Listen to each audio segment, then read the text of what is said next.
안녕하세요. 오늘도 사연살롱을 찾아주셔서 감사합니다. 저는 결혼 14년 차에 이혼하고 벌써 이혼한 지 9년이 되는 돌싱맘입니다. 저는 현재 고3 딸을 홀로 키우고 있어요. 그리고 한 직장에서 무려 24년 가까이 일하고 있는 직장인이기도 한데요. 한 직장에 오래 다닌 만큼 이젠 회사가 내 집 같고, 또 어떤 날은 대표도 아닌데 회사가 내 회사처럼 느껴지곤 합니다. 그런데 그런 회사였지만 예전에는, 그러니까 제가 이혼하기 전에는 그런 회사를 그만둘까 심각하게 고민한 사람이기도 했는데요. 그땐 딸아이가 엄마 손이 많이 필요한 나이이기도 했고, 당시 사업을 하던 전 남편의 벌이가 웬만한 사람보다는 훨씬 좋아서 가족 모두가 한마음 한뜻이 되어 제가 일을 그만두고 가정에 충실하길 바랬어요. 하지만 일한 횟수가 그때도 10년이 넘었다 보니 그동안 쌓아온 경력이 아까웠고, 또 남편이 당장은 벌이가 좋다고 해도 사업이라는 게 하루아침에 어떻게 될지 알 수 없으니까 불안한 마음에 회사를 그만두지 못했는데요. 이혼할 때도 절실하게 느꼈지만 제가 그때 회사를 그만두지 않은 것은 조상님이 도와주신 신의 한 수였어요. 그만큼 제가 회사를 꾸준하게 다녔기에 이혼하고도 지금껏 딸아이 키우며 그럭저럭 살 수 있었는데, 제가 이젠 전 남편이 된 남편과 헤어지게 된 원인에는 무려 큰 두 가지 이유가 있었어요. 하나는 무조건 자기는 성공할 거라고 맹신하며 와이프 말을 귀등으로도 안 듣던 남편과 자기 아들만큼이나 돈돈거리며 해도 되는 말과 하면 안 되는 말을 구별 못하는 시어머니 때문이었는데요. 아이러니하게도 남편의 사업이 잘 될 때는 저도 시어머니과는 아무 문제가 없었어요. 그렇다고 모녀지간처럼 사이 좋았던 건 아니었지만 큰 트러블 없이 그냥저냥 좋게 지냈거든요. 그런데 돈이라는 게 그런 거더라고요. 좋았던 사이도 한순간에 나빠지게 하는 요물 중에 요물이요. 그리고 남편은 처음부터 사업을 했던 게 아니고 저처럼 일반 회사를 다니던 사람이었는데, 자기는 도저히 월급쟁이로는 만족하지 못하겠다며 차린 카페 사업이 대박을 치면서 완전 다른 사람이 되어버렸죠. 원래 좋을 땐 다 좋아 보인다고 저처럼 소심한 사람은 절대 하지 못할 일들을 해내는 남편이 그때는 대단해 보였어요. 게다가 남편이 했던 사업이 서울 외곽에 대형 창고형 베이커리 카페였는데, 지금은 그런 카페가 많이 있다곤 하지만 당시에는 이런 게 과연 될까? 사람들이 이런 구석까지 어떻게 찾아오지? 걱정이 정말 많았더랬죠. 넉넉한 가운데 시작한 게 아니었기 때문에 그때는 매일이 모험처럼 느껴졌어요. 그래서 저도, 또 남편 주변의 사람들도 무모하다고 손해보기 전에 얼른 접으라고 말하기도 했는데, 남편은 보란듯이 성공해서 저를 포함한 주변 사람들을 깜짝 놀라게 했죠. 그도 그럴 게 당시 남편이 벌어들인 수입만 따지면 순수익으로 월 1,000만 원도 우스웠는데, 그때 남편이 몰라보게 거만해졌어요. 돈 알기를 아주 우습게 보는 그런 사람이 되었거든요. 게다가 돈 좀 번다고 돈 없고 힘없는 사람들에게 자기 경제력을 뽐내고 싶어 했는데, 옆에서 제가 민망해서 그러지 말라고 좋게 말을 해도 제 말은 전혀 듣지 않았어요. 오히려 저에게 걸핏하면 자기는 지금 다니는 회사 도대체 언제 그만둘 거야? 한 달 꼬박 일해서 그런 푼돈이나 벌면서 억울하지도 않아? 그냥 내가 생활비 넉넉하게 줄 테니까 집에서 살림이나 하고 놀아. 능력 있는 남편 뒀다 뭐하냐? 당신 솔직하게 말해봐. 주변에서 남편 돈 잘 번다고 다들 부러워하지? 라며 우쭐해 했는데, 사업이 잘 돼서 기분이 째지는 건 알겠지만 그래도 저건 아닌 것 같아 옆에서 불안불안했었죠. 원래 사람이 잘 되면 잘 될수록 겸손해지고 주변도 챙겨야 하는 건데 남편은 마치 처음부터 고생이라고는 한 번도 해본 적 없는 사람처럼 굴더라고요. 그래도 저는 더 강력하게 남편에게 뭐라고 하지 못했어요. 남편이 말한 것들이 아주 허무맹랑한 말들은 아니었기에 제가 말빨이 서지 않았어요. 실제로 친구들이나 회사 동료들은 저를 많이 부러워했거든요.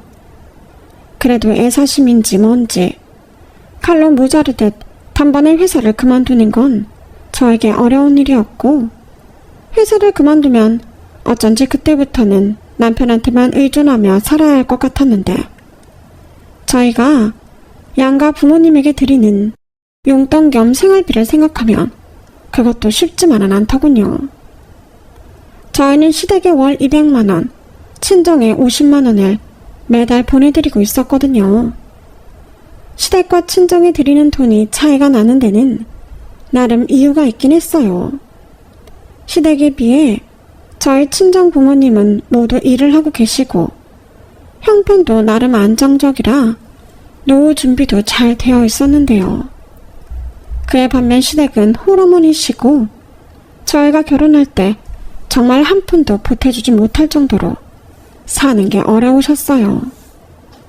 거기에 남편이 사업을 하고 싶다고 했을 때 저희 친정 부모님은 괜히 헛바람 들어 처자식 고생시키지 말라고 했었는데 시어머니는 당신 개똥까지 깨서 남편을 도와주었죠. 그리고 그 사업이 대박이 났으니 시어머니는 매달 당신이 한 투자그의 성과금을 받듯 월 200만원씩 받게 되셨는데 가만히 있어도 매달 200만원씩 받으시니 시어머니 역시도 사람이 유하다 못해 돈밖에 모르는 분이 되셨죠. 저희 시어머니가 알게 모르게 저희 친정엄마에게 열등감이 있으셨어요. 니네 엄마는 남편도 있고 꼬박꼬박 나오는 월급도 있으니 얼마나 좋으니? 나는 다른 옆에 애들은 하나도 안 부러운데 니네 엄마는 좀 부럽더라. 네?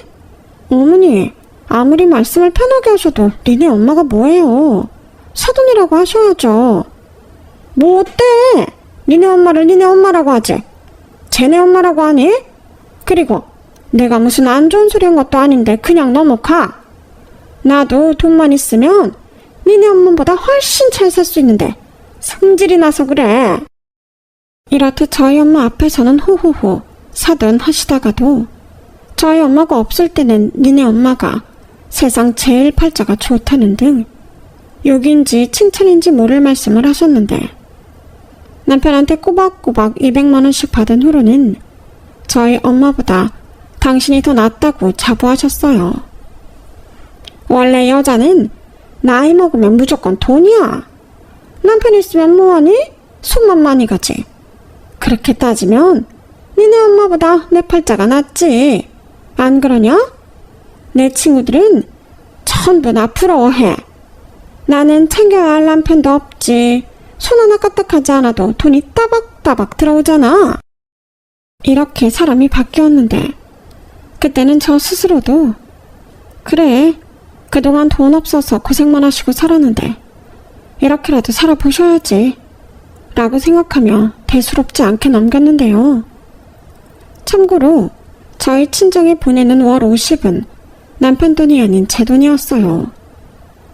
그래도 저희 결혼할 때 전세 보증금이며 혼수며 친정 도움을 많이 받았는데 시어머님에게 매달 돈을 드리면서 저희 부모님에게만 모른 척 한다는 건 어쩐지 도리가 아닌 것 같아 제가 스스로 챙기게 되었거든요.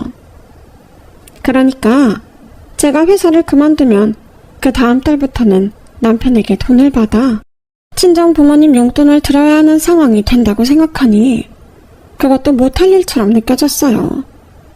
그래서 고민만 죽어라 하다가 타이밍을 놓치고 이렇게 된 거 그냥 다니자라고 마음을 굳혔는데 그때 남편이 많이 아쉬워하며 저더러 어리석다고 타박하더군요. 그까짓 회사 뭐 미련이 있다고? 차라리 내 카페 와서 일을 하는 게 훨씬 생산적이지.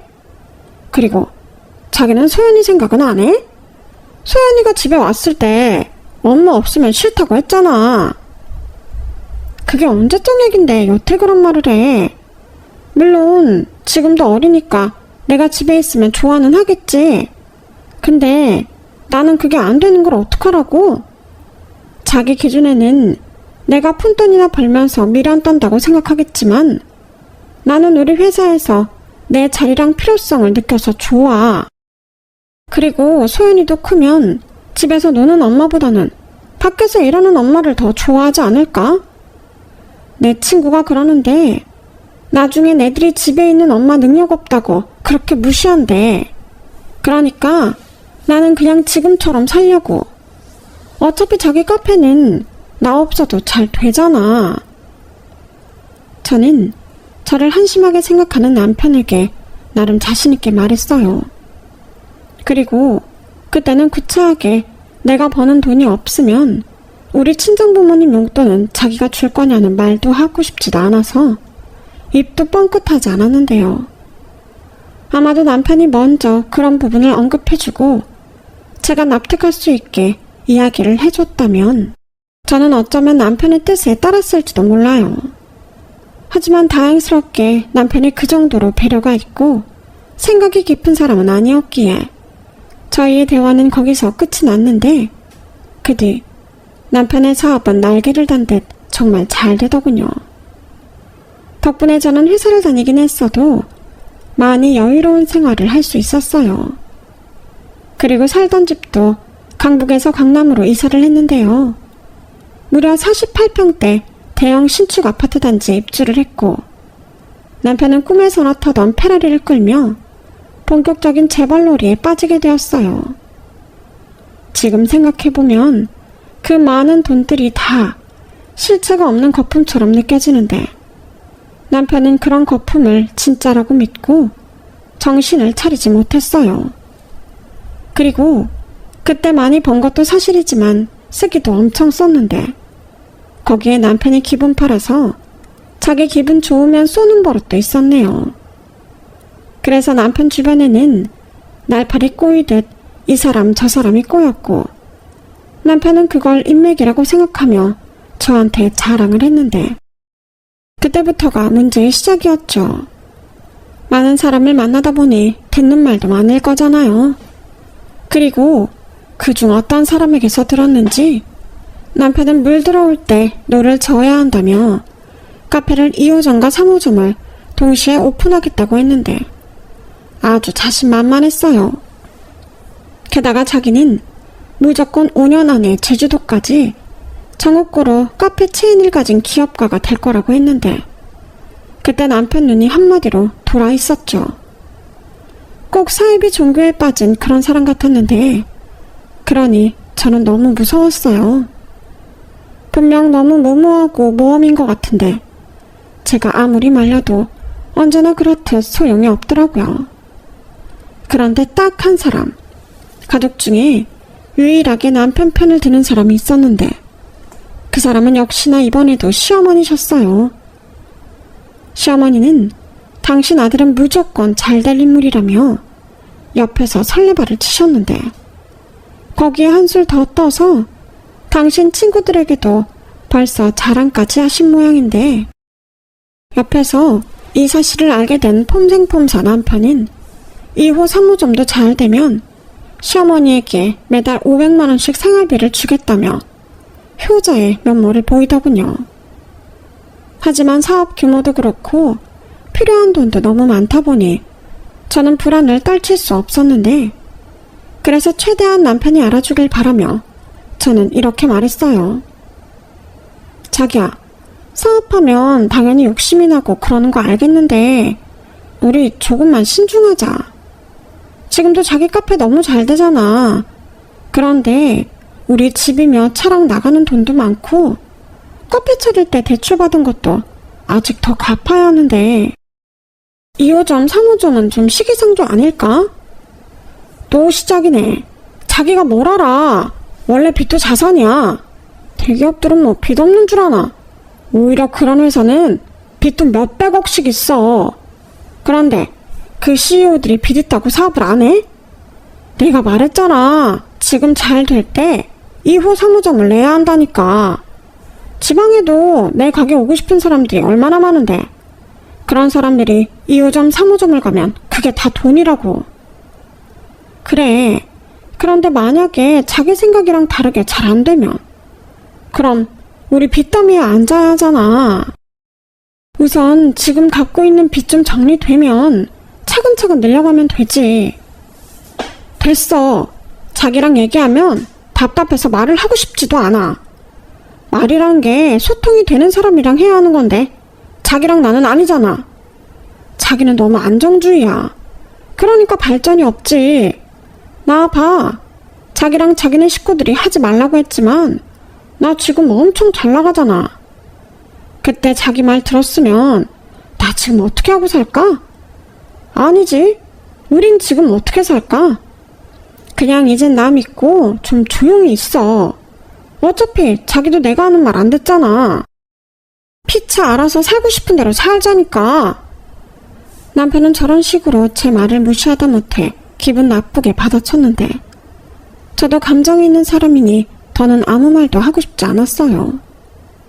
당연히 같이 사는 아내로서 걱정할 수도 있는 건데 말을 꼭 저렇게 해야 하나? 기분이 나쁘더라고요.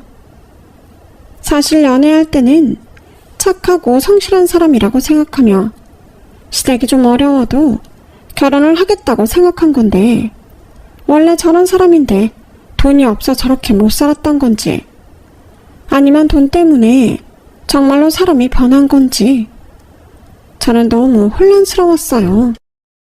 그리고 남들은 남편 사업이 잘 되니 부부 사이도 더 좋아졌을 거라고 생각하는 것 같았는데 현실은 그 반대라 씁쓸하기만 했었는데요. 이런저런 감정이 쌓이다 보니 저도 남편 말대로 각자 알아서 상대에게 피해주지 않고 살면 그만이라는 생각을 하게 되더군요. 그래서 그날 이후로 남편이 바라는 대로 남편에게 아무 말도 하지 않았어요. 그냥 미우나 고우나 내 가정의 가장이고 저희 아이 아빠니까 망하지만 말아라 하는 마음으로 예전과 다르지 않은 생활을 이어갔는데 결국 제가 우려했던 일들은 현실이 되었죠. 그게 이사한 지 1년 4개월 정도가 되었을 때였는데 역시나 무리해서 2호점과 3호점을 차리면서 대출을 돌려막은 게 문제를 키운 셈이 되었어요. 그러다 잘 되는 본점에서 번 돈을 모두 빚만 갚는 데 써야 하는 지경이었는데 그렇게라도 빚을 갚을 수 있다면 다행이지만 그것도 되지 않아 결국 연체가 줄줄이 쌓이게 되었더라고요. 결국 남편의 카페들은 전부 헐값에 남에게 넘기게 되었고 살던 집도 팔아야 했는데 아이가 집을 너무 좋아해서 그땐 저도 너무 심적으로 힘들었어요. 그래서 집 대출금은 제게 내겠다고 하고 저도 같이 무리를 했는데 와, 이건 정말 액수가 너무 크니 할 수 있는 게 아니더군요. 결국 제가 1년 정도 버텼지만 될 일이 아니었어요. 게다가 명의가 남편 이름이라 제가 아무리 제 돈으로 막으며 버텨도 남편 빚 때문에 될 일도 아니었는데 그러니 저도 아이한테 미안하지만 이사를 갈 수밖에 없었어요. 집을 팔아 어느 정도 빚을 갚아야 숨 쉴 수 있는 구멍이 있을 것 같았거든요. 그래서 이번에도 저희 친정에서 전세 보증금을 빌려 지하철이 있는 경기도 외곽으로 이사를 갔는데 덕분에 제 출근 시간만 무려 1시간이 더 늘어났죠. 남편은 빚쟁이한테 쫓기며 집에도 거의 들어오지 못했고 아이는 친구도 없이 엄마가 늦게 집에 오니 적응을 잘 하지 못했어요. 그런데 이런 상황을 뻔히 알면서도 시어머니라는 사람은 제 속을 뒤집는 말만 골라 하셨는데 글쎄 저한테 남편 사업 잘 될 때 친정이 빼돌린 돈을 가져오라고 하는 겁니다. 어머니, 지금 그게 무슨 말씀이세요? 제가 돈을 빼돌려요? 그럼 아니야? 너도 네 집에 꼬박꼬박 용돈 보냈다며. 어머니, 그 돈은요 제가 벌어서 드린 돈이에요. 그리고 어머님처럼 200만 원이 아니라 50만 원이라고요. 50만 원이든 5만 원이든 어쨌든 네가 니네 집에 준 건 맞잖아. 그리고 그 돈이 네 돈이라는 증거 있니? 어머니도 참 사람이 나쁘네요. 지금 저희 살고 있는 빌라 전세금 누가 줬는지 정말 모르세요? 그것뿐인가요? 어머니는 저희 결혼할 때 돈 없다고 한 푼도 못 해주시면서 저한테 한복 맞춰야 한다. 귀금속 하나도 없다. 집에 반상기도 해줘라. 다 요구하셨지만 그때도 저희 친정에서는 신혼집 전세 얻으라고 보증금 해주셨어요. 그래서 제가 가만히 있는 건 아닌 것 같아서 매달 50만 원 드린 거고요. 몰라. 나는 다 모르겠고 내 아들 힘드니까 너라도 돈 좀 내놔봐. 너 회사 다닌 지 오래돼서 모은 돈 제법 있을 거잖아. 없어요. 그게 있었음 제가 저희 부모님한테 여기 전세보증금을 받았겠어요? 저도 그 강남 아파트 지키겠다고 가진 거 다 털었고 지금도 겨우 살아요. 뭐야, 그럼 나는 이제 누구한테 돈을 받아? 여기저기 갚는다고 빌린 돈이 얼만데 나달 어쩌라고? 그걸 왜 저한테 따지세요? 돈을 빌린 사람이 해결해야죠. 그리고 애당초 돈을 왜 빌리세요? 그럼 어쩌니? 여기저기서 아들 사업 잘 되는 턱을 쏘라고 하는데 그 옆에 애들은 내가 매월 500만 원씩 받는다고 한단 말이야. 저도 몰라요. 그러게 왜 그런 경솔한 말을 하셨어요? 저는 모르는 일이고요. 어머니 아들한테 해결해 달라고 하시든 지금 살고 있는 집을 파시든 알아서 해결하세요. 그 집 이미 대출받을 수 있는 만큼 다 땡겨서 썼다. 담보대출 있는 집이라고 팔리지도 않아. 내가 뭐 그 생각을 안 해봤을까봐? 됐고 너라도 대신 해결해줘라. 니네 친정에 얘기하면 되잖아. 뭐라고요? 어머니 정말 이러시는 건 아니죠? 돈은 어머님이 다 쓰시면서 왜 어머니 빚을 저희 부모님이 갚아요? 내가 오죽하면 그래. 그래도 니네 친정에 여유가 있잖아. 가족끼리 좀 돕고 살면 좋지. 뭘 그렇게 청색을 하냐? 시어머니는 제가 펄쩍 뛰자 자기가 더 난리를 치며 저렇게 말씀하셨어요. 그러니 남편이건 시어머니건 정말이지 꼴도 보기 싫었는데 그때부터 이건 이혼 아니면 답이 없겠다는 생각이 들더군요. 솔직히 남편이 잘 벌었을 때도 저는 개인적으로 명품을 산다거나 큰돈 만져본 적 없었어요. 다만 좋은 집에 살았고 생활비 쓰라며 카드를 줘서 생활을 좀 여유롭게 한 건 맞지만 이렇게 시어머니한테 시달릴 만큼 호의호식하지 않았는데 이런 말까지 듣게 되니 이런 사람들과 더 엮이면 저랑 아이 인생까지도 줄줄이 바닥을 칠 것 같았어요. 그래서 남편이 나타나면 합의 이혼할 생각으로 서류 준비를 다 마쳤는데 역시나 이 인간은 저랑 이혼할 생각이 전혀 없다고 버티더군요. 그러면서 정 이혼이 하고 싶으면 살고 있는 집 전세 보증금을 자기한테 넘기라고 했는데 그때 남편이 아니라 그냥 미친놈 같더라고요. 그때 살던 전세는 제 명의여서 보증금도 제 앞으로 되어 있었거든요. 해서 저는 바로 친정 도움을 받아 이혼 소송을 감행했고 전세 보증금은커녕 남편에게 양육비 매달 80만 원, 위자료 1000만 원을 지급하라는 판결로 승소했는데요. 당연히 10원짜리 하나 받지 못했어요. 자기가 돈이 없어 줄 수 없다고 하는데 법으로 뺏어올 게 하나도 없었거든요. 그런데 제가 남편이랑 하루 이틀 사는 거 아니잖아요. 게다가 남편이라는 놈은 머리가 비상해서 분명 어딘가에 어느 정도 돈은 꼽을 쳐놨을 거라고 생각했는데 그땐 몸도 마음도 많이 지쳐서 그냥 이혼하는 거에 만족했네요. 누가 그러는데 양육비 받으면 남편이 원할 때마다 아이 보여줘야 한다는 말을 들어서 그것도 하기 싫었거든요. 그만큼 저는 남편한테 질릴 만큼 질렸고 시어머니라는 사람한테도 오만 정이 떨어졌는데 남편 사업이 잘 될 때는 그렇게 저를 자기 딸이라며 입안의 혀처럼 좋은 말만 하시던 분이라 더 소름 끼치더라고요.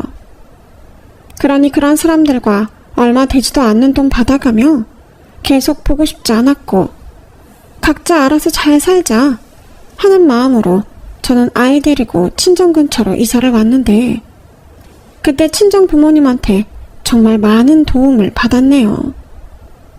그동안도 돈 때문에 받기만 한 못난 딸이었는데 친정 부모님은 그런 생각하지 말라며 저와 저희 딸을 따뜻하게 품어주셨어요. 그 덕에 한동안 위축되고 소심해진 딸아이 마음도 많이 안정이 됐는데 그때만 생각하면 가슴이 미어집니다. 남편 놈은 싱그루처럼 잘 나가던 때를 그리워할지 모르지만 저는 그게 독이 된 것 같거든요.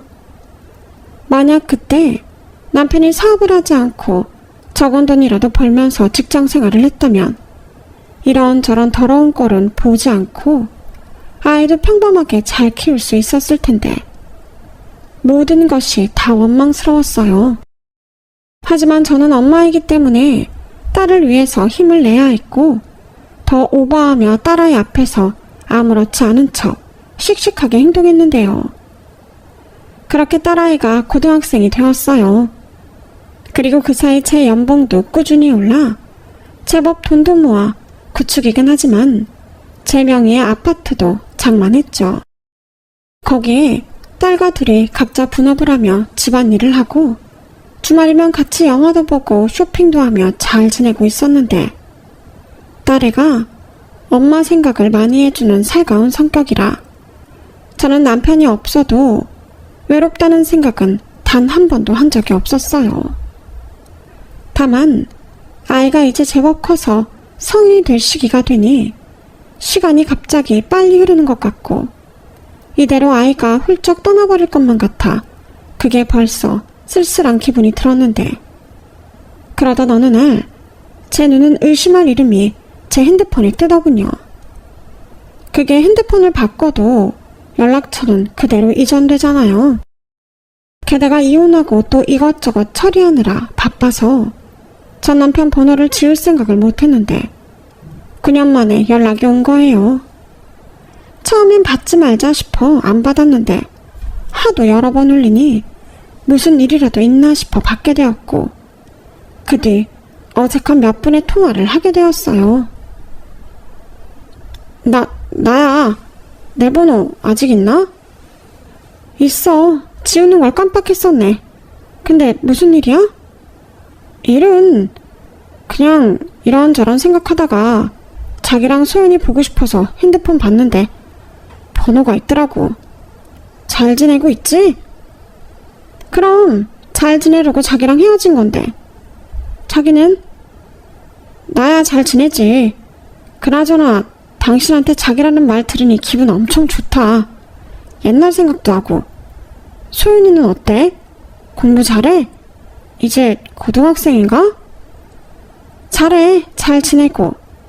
자기도 잘 지낸다니까 다행이네. 요즘은 뭐해? 회사 다녀? 아니, 요즘은 프리랜서처럼 여기저기 떠돌면서 지내. 아직 빚을 다 못 갚았거든. 마음 같아서는 취직하고 싶은데 빚이 있으니 언제 압류가 들어올지도 모른다고 해서. 아, 그렇구나. 말은 괜찮다고 해도 고생하나 보네. 아니야, 나 그럭저럭 잘 지내. 이젠 내 한 몸만 챙기면 되는 거라서. 저는 남편과 통화하고 기분이 살짝 이상했어요. 분명 헤어질 때는 질릴 만큼 질렸다고 생각했는데 시간이 많이 지난 탓인지 자꾸만 짠한 생각이 들더라고요. 그래서 아이도 많이 컸으니 언제 밥이나 한번 먹자고 저도 모르게 말이 튀어나와 버렸는데요. 남편은 한참 망설이더니 지금은 말고 다음에 먹자고 하더군요. 내가 말이야, 지금은 좀 그래. 그래도 오랜만에 보는 아빠인데 너무 없어 보이면 안 되잖아. 그러니까 소연이한테는 나한테 전화 왔었다는 말 하지 마. 나는 그냥 진짜 자기랑 소연이 잘 있는지 궁금해서 전화한 것뿐이야. 전화 받아줘서 고마워. 그리고 내가 자기한테 미안한 게 참 많다. 자기는 늘 내 걱정을 해주는 사람이었는데 내가 자기 마음도 몰라주고 내가 많이 미안해. 새삼스럽게 이미 다 지난 일인데 그런 말은 됐고 밥 잘 챙겨 먹고 건강 잘 챙겨. 그리고 언제라도 마음의 준비가 되면 진짜 밥 먹자. 저는 연민인지 측은지심인지 남편에게 마음이 쓰였어요. 물론 이혼하면서 뒤로 빼돌린 돈은 있어도 남편이 힘들 거라는 건 예측했던 일인데 막상 저런 말을 들으니 역시나 마음이 좋진 않더라고요. 그 뒤 저희들은 그냥 좋은 옛 감정으로 종종 전화통화는 하면서 지냈어요. 뭔가 연애 때 기분도 나고 남편과 통화하는 게 나쁘지 않았는데 어느 날 남편이 다급하게 전화를 해서는 저에게 100만 원만 빌려줄 수 있냐고 하더군요. 100만 원? 그게 지금 당장 나와야 할 게 있는데 내가 정말 돈이 없어. 그래도 보름 뒤면 내가 이런 거 돈 나오거든? 그때 꼭 갚을게. 미안해. 내가 정말 자기한테는 돈 얘기하기 싫었는데 상황이 너무 급해서. 저는 하도 남편이 급하게 부탁을 하니 알겠다고 했어요. 그리고 솔직히 돌려받을 생각도 없이 오죽하면 나한테 돈 얘기를 할까 싶어 천천히 갚아도 된다고 하고 300만 원을 입금해 주겠다고 했는데요. 남편은 지금 당장 자기 계좌를 못 쓴다며 자기를 만나서 달라고 하더군요. 그리고 다음날 남편이 제가 다니는 회사 앞으로 왔어요. 몰골이 어찌나 안 좋은지 꼭 노숙인처럼 보였는데 살도 많이 빠지고 어디서 뭘 하는지 피부는 검게 타서는 예전의 폼생폼사 남편의 모습은 전혀 보이지 않더군요. 그래도 남편이 민망해할까? 저는 최대한 내색하지 않았어요. 그리고 서둘러 봉투에 챙겨온 현금을 건넸는데 제가 거듭 안 갚아도 되고 돈 해주는 건 오늘이 마지막이라고 못을 박았는데 남편은 알겠다며 자기가 돈은 꼭 갚겠다고 하고 사라졌어요. 그 뒤 한동안은 남편이 저에게 전화하는 일은 없었는데요. 보름이 지나고 2달이 되었을 무렵 제 계좌로 모르는 사람 이름으로 100만 원이 입금되었더군요. 그리고 저는 돈 100만 원도 이렇게 어렵게 갚는 모습에 마음이 쓰였는데 친정부모님은 걱정이 많으셨어요. 보아하니 소연이 아빠 힘들게 지내는 것 같은데 이젠 전화와도 받지 말고 멀리 해라. 소연이 알면 혼란스럽고 영향받아. 나도 그럴 것 같아서 소연이한테는 내색하지 않는데 이왕이면 잘 지내지. 마음이 좀 그러네. 네가 마음이 약해서 그래. 근데 잘 생각해봐. 사람 그렇게 쉽게 변하지 않아. 그리고 아직 빚도 다 못 갚았다며. 언제 사람 구실 다시 할지 모르는 사람한테 신경 쓰지 마라. 너한테 좋을 거 하나도 없어. 엄마 말 무슨 뜻인지 알지? 번호도 차단해버려. 엄마 마음 잘 알아. 내가 알아서 잘할게. 걱정하지 마. 엄마가 걱정하는 일은 절대 없어. 저는 그렇게 친정 엄마에게 말하고 스스로도 다짐했어요. 더 엮여서 피차 좋을 게 없고 무엇보다 한참 중요한 시기인 딸아이한테 영향을 주는 건 죽기보다 싫었기 때문에 그냥 이대로 남편이 저에게 연락하지 않았으면 좋겠다고 생각했는데요. 그 후로 3달이 지나고 남편에게서 또 연락이 왔어요. 그리고 저는 받지 않았죠. 그게 설령 나머지 돈을 갚는다는 연락이라도 그 돈 안 받았으면 안 받았지 더는 틈을 보여주고 싶지 않았어요. 그런데 제가 너무 그 인간을 인간적으로 봤던 건지 그 인간은 제가 전화를 받지 않자 문자를 보냈는데요. 이번엔 무려 1000만 원을 빌려달라고 문자가 왔더라고요. 그 문자를 보는데 어찌나 기분이 더럽던지 저는 바로 전화를 할까 하다가 목소리도 듣고 싶지 않아 문자로 대답했어요. 그럴 돈 없고 준 200만 원이나 고맙게 먹고 떨어지라고요. 그리고 다시는 연락하지 말라고 신신당부까지 했는데 그때부터 저는 전화를 켜둘 수가 없었어요. 자기가 정말 급하다며, 이러다 자기가 죽을 수도 있다며 저한테 문자와 음성 메시지까지 남겼는데 저는 꼼짝도 하지 않았어요. 그깟 전화 무음으로 해놓고 살면 그만이었죠. 저는 업무 전화도 거의 오지 않고 사내 메신저도 있고 자리에 유선 전화도 있어서 전혀 불편함이 없었거든요. 그렇게 남편 연락을 피하니 지도 지쳤는지 한동안은 전화나 문자가 오지 않았어요. 그렇게 한 달, 두 달, 세 달이 지났고 이젠 정말 떨어져 나갔나 보다 하고 방심한 찰나였는데 남편이 저희 회사 앞까지 찾아왔더군요. 그때는 귀신을 본 것처럼 정말 소스라치게 놀랐어요. 그리고 보는 눈도 많으니 남편을 끌고 다시는 나타나지 말라고, 아니면 경찰에 신고하겠다고 화를 냈는데 이놈이 글쎄 정신을 못 차렸는지 또 사업 얘기를 꺼내더라고요. 내가 이번에 진짜 괜찮은 아이템이 있어. 이번엔 장소도 필요 없고 수저보만 있으면 되는데 자기도 알잖아. 내가 돈도 없지만 신용도 없어서. 그래서 뭐 나더러 돈을 달라고? 내가 분명히 말했지? 300만 원 주면서 이게 마지막이라고 말했잖아. 나도 그러려고 했어. 내가 100만 원 갚았잖아. 200만 원도 갚을 거야. 그러니까 제발 자기가 나 좀 도와줘. 됐다고. 나 이제 진짜 돈 없어. 돈 얘기가 아니야. 내가 자기한테 부탁하고 싶은 건 대출. 자기가 나 대신 대출 좀 받아주라. 물론 갚는 건 내가 할게. 뭐? 대출? 이게 정말 정신 못 차렸네. 그렇게 데이고도 또 빚을 내서 사업이 하고 싶니? 그것도 나더러 대출을 받아달라고? 돌았니? 아니 미친 거야? 그럼 어떡해. 이렇게는 답도 없어. 결국엔 돈이 중요한 거잖아. 나 이번에 진짜 잘 자신 있다니까. 저번 때처럼 모험이 아니야. 나도 지난 일로 많이 배웠고 연구도 많이 했어. 이거 진짜 누가 먼저 하냐 시간 싸움이야. 자기도 알잖아. 나 사업수단 좋다니까. 됐어. 그렇게 사업수단이 좋아서 그 꼬라지를 사냐? 믿어줘. 나 이번에 진짜 잘해서 자기랑 우리 소연이 평생 놀고 먹게 해주고 싶단 말이야. 저는 그때 분명히 봤어요. 그 인간이 사업 얘기할 때 눈이 돌아있다고 했잖아요. 그때 그 눈도 똑같이 돌아있더라고요. 그리고 그 모습에 저희 엄마 말이 떠올랐는데요. 사람은 역시 변하지 않는 거더라고요. 그래서 더 들을 것도 없으니 당장 꺼지라고 소리를 버럭 질렀네요.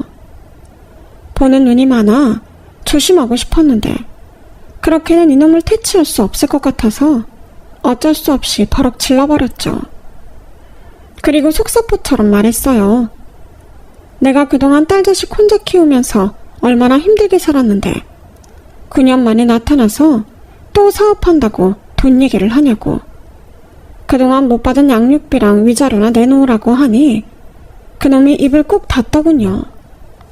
지도 할 말이 없었겠죠. 하지만 이내 자기가 돈이 있는데 안 줬겠냐고, 자기도 없어서 못 준 거라며 뚫린 입이라고 조잘조잘 잘도 짓거렸는데 그땐 저도 오기가 생겨서 정말로 그놈한테 돈이 없는지 알아보고 싶어졌어요. 제가 아는 그놈은 절대 그럴 놈이 아니었거든요. 그래서 남편놈이 돈을 어디다가 꼽을 쳐놨을까 궁리를 한참 하고 있는데 왜 길 가다 보면 한 번씩 떼인 돈 받아드립니다. 이런 현수막 보신 적 있죠? 때마침 회사에서 영종도로 야유회를 가는데 그 현수막이 눈에 딱 띄더군요. 어찌 생각하면 양육비랑 위자료도 떼인 돈이 맞잖아요. 그래서 바로 그 번호를 저장했다가 다음날 전화를 걸었어요. 그리고 사무실에 찾아가 상황 설명을 했고 그렇게 그 사람들이 남편놈이 꼽을 쳐놓은 돈을 찾아주겠다고 했는데요. 저는 믿자야 본전이었어요. 어차피 그 돈은 생각도 안 하고 있던 돈인데 그렇게라도 해서 그놈이 진짜 돈이 있는데도 저런 새빨간 거짓말을 하는 건지 아니면 정말 개털이 됐는지 확인하고 싶었죠. 그런데 포기를 모르는 그 인간은 이번에는 자기 엄마까지 데리고 회사에 찾아왔는데 그땐 정말이지 악연도 이런 악연이 없다는 생각밖에는 들지 않았어요. 그리고 이젠 예전 시어머니가 된 남편의 엄마는 아주 쪼글쪼글한 할머니가 되어 있었는데요. 제가 이혼하기 전까지만 해도 저런 얼굴이 아니어서 좀 놀라긴 했었네요. 게다가 무슨 일을 하시는 건지 허리도 굽어 있었는데 남편 놈은 남들 보라는 듯이 제 이름을 크게 외치며 저를 부르더라고요. 어디 한번 창피 좀 당해봐라 그러는 것 같았어요. 그래서 속으로는 엄청 짜증났지만 태연하게 그들 앞에 가서 불같이 화를 냈죠. 지금 뭐 하는 거야? 왜 남의 신성한 직장에 찾아와서 이러는 건데? 내가 분명히 말했지. 내 눈앞에 나타나지 말라고. 자기가 대출을 안 받아주는데 내가 어떻게 자기 앞에 안 나타나. 그러지 말고 이번 한 번만 나 좀 도와줘. 나도 돈 벌어서 밀린 양육비랑 위자료 좀 주자. 그래 소연 엄마야. 이번이 마지막이라고 생각하고 네가 좀 해줘라. 그래도 한 입을 덮고 산 정이 있잖아. 정이요? 저 그런 거 없는데요. 그런 게 있었으면 이혼도 안 했겠죠. 어머니는 예전하고 많이 달라지셨네요. 그런데 저 좀 보세요. 저는 그대로죠? 만약에 제가 이혼하지 않고 이 인간이랑 살았다면 어머니 모습이 제 모습이었을 거예요. 어머니를 보니 그때 정말 이혼하길 잘했다는 생각밖에는 들지 않네요. 저게 정말? 자기야, 우리 엄마가 사과한대. 지난번에 자기한테 함부로 한 거 사과한다고 해서 같이 온 거야. 내가 언제? 니놈의 새끼가 같이 가서 사정하자고 해서 왔지. 내가 무슨 사과를 해? 사과해. 그래야 아들이 살잖아. 엄마, 다시 예전처럼 살고 싶다고 하지 않았어? 그야. 그렇지만 그래도 싫어. 저는 두 사람의 대화를 듣고 어이가 없었어요. 그래서 더는 볼 것도 없고 또다시 찾아오면 그때는 접근 금지 신청할 거라고 말한 뒤 휙 돌아 다시 사무실로 가려고 하는데 그때 제 발목을 누군가 잡더군요. 소연 엄마야, 그러지 말고 네가 우리 좀 살려줘. 우리 아들 너랑 헤어지고 한시도 편하게 산 적이 없다. 맨날 막노동 간다고 여기저기 떠들고 나도 80 넘었는데 아직도 일한다. 이제 우리한테 남은 희망은 너밖에 없어. 내가 잘할 테니까 소연이를 봐서라도 네가 한 번만 도와줘라. 어? 아무리 그래도 네 딸 애비잖아. 어머니, 진짜 저한테 왜 이러세요? 이거 놓으세요. 이런다고 뭐가 달라질 것 같으세요? 오히려 소름만 끼친다고요. 나요. 언제는 저더러 친정해준 돈 도로 받아오라고 악다구니를 치시더니 갑자기 왜 이러세요? 그때는 나도 다급해서. 다급하다고? 사람이 그러면 안 되죠. 그래, 엄마가 잘못했네. 자기야, 이제 우리 엄마 사과도 받았으니까 마음 좀 돌려. 나 이번에 진짜 모험 안 하고 성실하게 잘할게. 나 다시 대박 칠 수 있어. 자기 내가 돈방석에 앉게 해준다니까? 돈방석 같은 소리 하네. 나는 엉덩이에 땀 차서 방석 자체를 싫어하거든? 됐고, 다시는 내 앞에 나타나지 마. 이건 마지막 경고야. 한 번 더 나타나면 그때는 바로 경찰서로 가는 줄 알고 당장 니네 엄마 데리고 꺼져. 힘 못된 년? 너 지금 말 다 했냐? 왜? 내 아들이 잘 나갈 때는 좋아 죽더니 이젠 거짓 깽깽이로 보인다는 거지? 그래, 오늘 너랑 나랑 같이 죽자. 이리 와. 시어머니는 아까는 그렇게 불쌍한 척 연기를 하더니 갑자기 표독스럽게 변해 제 머리채를 힘껏 잡았어요. 그 난리에 사람들이 몰려와 말렸는데 결국엔 협박이 아닌 진짜로 경찰에 신고를 해 경찰서까지 가게 되었죠. 그리고 저희 엄마와 예전 시어머니가 경찰서에서 2차전까지 벌였는데 저희 아빠가 남편 놈에게 한 소리 하셨어요. 창피한 줄 알고 살라고요. 그렇게 허황된 꿈만 꾸더니 뭐가 남았냐고. 인생 지금이라도 똑바로 살라고 하셨는데 그 인간은 차마 저희 아빠한테는 들이박지 못하더군요. 그런 생 난리를 치고 겨우 그 인간들과 헤어질 수 있었어요. 그리고 또다시 전화가 올까봐 번호도 차단했고 혹시나 싶어 딸에게도 아빠나 할머니가 나타나더라도 곁을 주지 말고 무시하라고 신신당부를 했는데 딸아이는 이미 다 알고 있었더라고요. 이 인간이 벌써 어떻게 알고 아이 학교까지 찾아간 모양이었는데 저한테는 자기 얘기 하지 말라고 해놓고 이미 딸까지 만나고 왔다니 배신감이 몰려왔어요. 하지만 똑순이 딸아이는 오히려 제가 걱정할까 아무 말도 하지 않고 도리어 지 아빠한테 나는 원래부터 아빠 같은 사람은 없었어. 그러니까 괜히 아빠랍시고 이렇게 불쑥 찾아오지 마. 오늘은 첫날이라 이렇게 상대해줬지만 앞으로는 나타나도 개무시할 거니까 괜히 헛수고하지 말라고. 그리고 경고하는데 엄마한테 치근덕거리지 마. 라고 했다는데 그 말에 저는 웃음이 터지고 말았어요. 저보다 딸애가 더 낫다는 생각이 들었거든요. 그리고 정말로 그 인간들이랑은 끝이라고 생각할 즈음 뜻밖의 소식이 들려왔는데요. 글쎄 전 남편이 자기 사촌형 앞으로 무려 5천만 원이나 돈을 빼돌려 놓았다고 하더군요. 그리고 저한테 접근할 때나 거짓골로 다니지 평상시에는 잘 꾸미고 다닌다며 사진까지 보여줬는데 기가 막혔어요.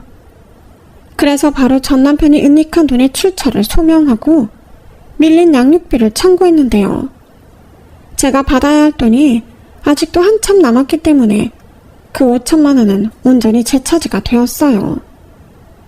그리고 앞으로 무슨 일을 하든 돈이 생기면 바로 또 압류 조치를 할 예정인데 그때 전 남편 얼굴이 아주 똥줄 타는 얼굴이었어요. 그리고 그 돈은 자기 마지막 비상금이라며 돌려달라고 또 살려달라고 애원했는데 그러게 왜 괜히 나타나서 고이고이 숨겨둔 돈까지 뺏기는지 저는 일 없다고 했네요.